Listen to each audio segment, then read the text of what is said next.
अल्लाह जिसका चाहता है रिज्क फराख कर देता है और जिसका चाहता है तंग कर देता है।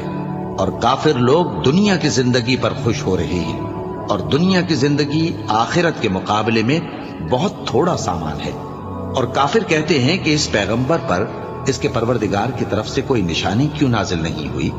कह दो कि अल्लाह जिसे चाहता है गुमराह करता है और जो उसकी तरफ रुजू होता है उसको अपनी तरफ का रास्ता दिखाता है, यानी उनको जो ईमान लाते और जिनके दिल अल्लाह की याद से आराम पाते हैं उनको।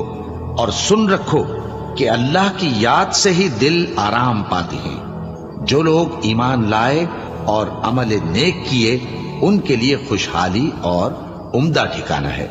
जिस तरह हम पहले पैगंबर भेजते रहे हैं उसी तरह ए नबी हमने तुमको इस उम्मत में जिससे पहले बहुत सी उम्मतें गुजर चुकी हैं भेजा है, ताकि तुम इनको वो किताब